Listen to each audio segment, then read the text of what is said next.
Hammaga salom do'stlar, sizlar bilan men Umikoman va yomon xabar bor. Do'stlar, men ko'chada qoldim. Endi na uyim, na boradigan joyim, xullas hech narsasiz qoldim. Sizlarga qiziq bo'lsa, uyimni ko'rsatib o'taman nima bo'lganini, keyin esa qanday qilib bu ahvolga tushganimni ham aytaman. Xullas, bunga qaranglar, uyimni yopib tashlashdi. Menda na kalt bor, na bu uyga kirishim mumkin. Agar bu yerga kirsam birdaniga politsiya chaqirishadi va meni qamab qo'yishadi. Xullas, hozir hammasini aytib beraman. Xayrli tong obunachilar, sizlar bilan har doimdek men Umikoman va yangi videoga xush kelibsizlar. Do'stlar, bugun biz sizlar bilan har doimdek fermerchilikka otlanamiz va sizlarga bir yangilikni aytib o'tishim kerak. Kecha men oyligimni olgandim, mer menga berdi va topinglar, nima qildim? Men o'zimga nihoyatda yangi telefon oldim. Do'stlar, eski telefonim juda ham nima desam ekan, charchagan edi. Hozir esa do'stlar, bu Minecraftdagi hozirda chiqqan eng yangi telefon va uni sotib oldim do'stlar. Juda ham xursandman. Men bu telefon uchun juda ham uzoq vaqt pul yig'gandim va mana kecha mer menga oyligimni bergandan so'ng endi pulim yetdi va sotib oldim. Mana do'stlar, meni tabriklashingiz mumkin. Endi menda qishlog'imizdagi eng zo'r telefon bo'ldi. Yo, menimcha merda ham shunga o'xshashini ko'rgan. Stop, kim keldi? Mehmon kutmayotgan edim. Salom janob jitel, nima bo'ldi? Shumiko, qachon uyni pulini to'laysan? Ijara pulinimi? Albatta. Bilasizmi, hozir pulim yo'qroq edi. Shunga kelasi oy bo'ladimi yo bir haftadan keyin. Nima? Kim hozirgina yangi telefon oldim deb o'tirganda? Yo, siz tushunmading. Xullas, hozir shu telefon tufayli pulim yo'q janob. Men sizga beraman bu hafta. Tushunarli. Yo, iltimos. Tegishli odamlar bilan kelaman.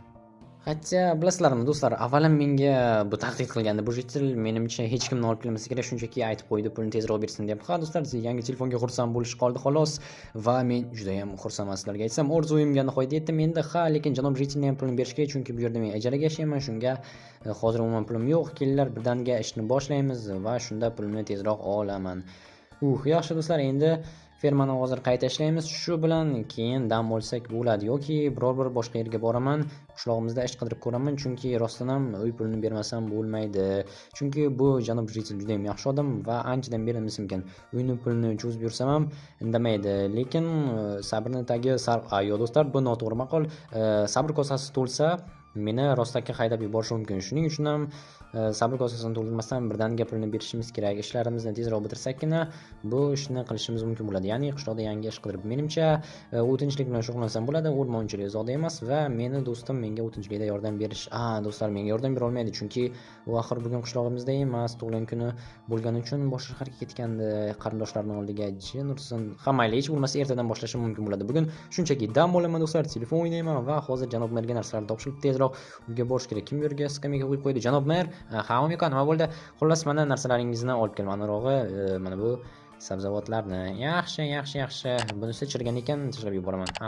Unda bo'ldi, ketishing mumkin. Dam olaver. Xo'p, bo'ladi, katta rahmat janob mer. Do'stlar, bo'ldi, endi uyga borib mazza qilib telefon o'ynayman. Mana bu kartoshkalarni otib yuborsam bo'lgani. Hozir ham do'stlar, xursandchiligim ichimga sig'may ketyapti. Kim uzoq vaqt nimagadir pul yig'ib unga erishsa, meni tushungan bo'lasizlar. Xo'sh, telefonga PUBG ni skachat qilish kerak. Qani necha FPS berar ekan? Menimcha 120 dan kam bermasa kerak. Stop. Tushunmadim. Sindirishingiz mumkin. Voy, janob Umiko, sizni uydan haydashga majburmiz, chunki anchadan beri uy pulini to'lamagansiz. Xo'sh, narsalaringizni olib chiqib keting. Qo'y, shoshmanglar. Yo, men pulni albatta to'layman. Shunday deb anchadan beri yuribsan. Janob politsiya, janob jitel, iltimos, meni haydash kerak emas. Narsalarni hammasini sindirib tashlang. Bu yerdan olib chiqib keting. Yo, qo'y, nima qilyapsiz? Tushunursin. Qo'y, janob jitel, iltimos, kerak emas, hech narsani sindirmanglar. Yo, shkafni ham sindiraymi? Yo, shkaf qola qolsin. Yo, shkafni sindirmayman, iltimos. Men shu hafta yo'q, hamma pulni beraman. Iltimos, meni haydamanglar. Aniq berasanmi? Hammangiz guvohsizlar. Janob politsiyachi, shu hafta aniq beraman pulini. Rostdan. Mayli, unda senga bir hafta muhlat. Ungacha esa uyingga olib turadi. Narsalaringni esa yana olib kirib qo'yamiz. Xo'p, bo'ladi. Nursan, nimalar qilib qo'ydim? Yomon emas. Hoy, menga qara. Xullas, pullarni bir haftada bermasang, narsalaringni albatta beraman. Janob jitel, xavotir olmang. Mana shunaqa gaplar do'stlar. Mana endi ko'chadaman, qayerga borishni bilmayman. Chunki bilasizlarmi, albatta stop do'stlar, agrotlar. Janob merdan yordam so'rasamchi? Qiziq, yordam beraman-ku. Umid qilamanki yordam beradi. Hozir do'stlar. Janob mer. Umiko, nima bo'ldi? Meni uydan haydab yuborishdi, balki yordam berarsiz, aytgandek bo'lishgandi. Balki yordam berarsiz. Shunchaki telefon olganim uchun ijara pulini to'lamay qoldim. Bu endi sening muammoing. Ijara uchun alohida pul olib qo'yish kerak edi.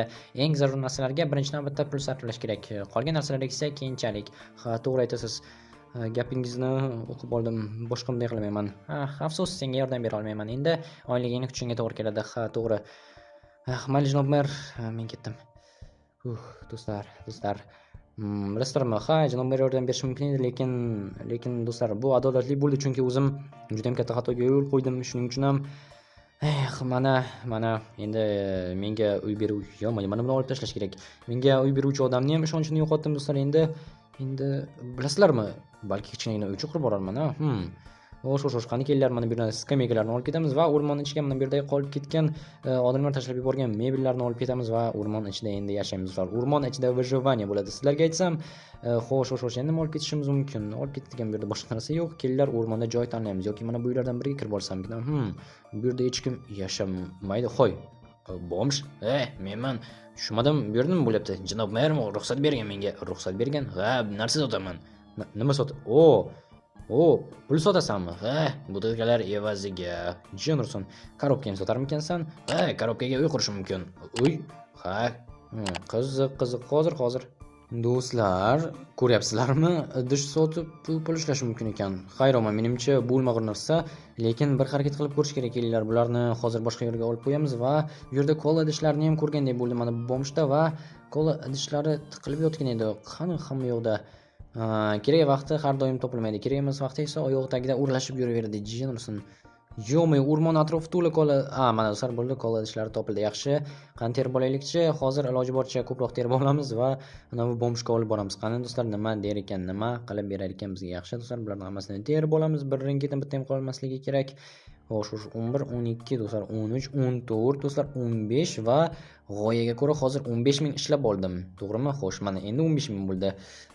Qiziq do'stlar, kelinglar yana ozgina, yo'q. Ozgina terib olishga harakat qilamiz. Qayerdan yana terib olish mumkin ekan, ha? Bilmadim. Do'stlar, mana bu yerda bor ekan. Endigina hamma yil qaytaylik shu 15 ta bilan demoqchi edim, lekin topildi do'stlar. 17, 18 yo'may sekin 18 ta, yaxshi 19, 20 do'stlar, 20-chisi salgina bu yoqda turibdi. Hozir olamiz va mana bo'ldi do'stlar, oldik 20 ta. Yo'q. Bo'ldi do'stlar, bu yerda ekan ololmadim. Yaxshi. 20 ta bo'ldi. Yaxshi do'stlar, menimcha bu uchun like bosish mumkin, chunki 20 ta idish yig'dik va hozir buni olib borib sotamiz. Agar rostini sota olsak do'stlar, aniq kanalga obuna bo'lasizlar. Stop. Bu yerda ham bu tarafga borishimiz kerak. O'rmonni aylanib, noto'g'ri tarafdan chiqib kelib qoldim, lekin hech qisi yo'q do'stlar. Shunchaki hayronman, kimga kerak bo'lishi mumkin bunaqangi idishlar. Men bilasizlarmi, bomsh hayoti degan serial ko'rgandek bo'lgandim yoshligimda va u yerda ham idish sotilardimi, bilmadim do'stlar. Hayronman, esimda yo'q. Xo'sh, janob bomsh, mana sizga idishlarni olib keldim va 20 ta kola idishi bor menda. Xo'sh, yaxshi. Rostinim, bularni nima qilasiz keyin olganingizdan keyin? Bu endi sizning ishingiz emas, shunchaki pul ishlang va bo'ldi. O'zim niye bog'ini so'raman deydi-ku. 20 ming. Qo'yil, mana men ketdim bu yerdan. Do'stlar. Mana pul ham ishlab oldik. Mana pulimiz bor endi. Lekin nima qilamiz? Tushunmadim. Hayronman. Kelinglar, yana birozgina ish qidirib ko'ramiz, lekin borishga joyim yo'q. Albatta uy qurib olishim mumkin, lekin bu noqonuniy Minecraftda, bizni seriyalimizda. Shuning uchun ham stop, sizlar korobkadan uy qurish esingizda bo'lsa, mana bu bomsh aytganiki, korobkadan uy qurish mumkin deb. Qani hozir mana bu shunday jonga tegdi, olib tashlash kerak va hozir bu yerda ekan. Ikkita olib yubordim va bu yoqqa va bo'ldi. Xo'sh, janob mer, nima bo'ldi? Korobkadan uy qurish mumkinmi? Ha, mumkin. Nima uchun? Chunki u qattiq blok hisoblanmaydi, yumshoq. Tushunarli. O'zi nima qildi? Shunchaki o'zimga uy qurmoqchiman. O'zimga uy quraman. Bo'ldi do'stlar, endi korobkaga pul ishlashimiz kerak.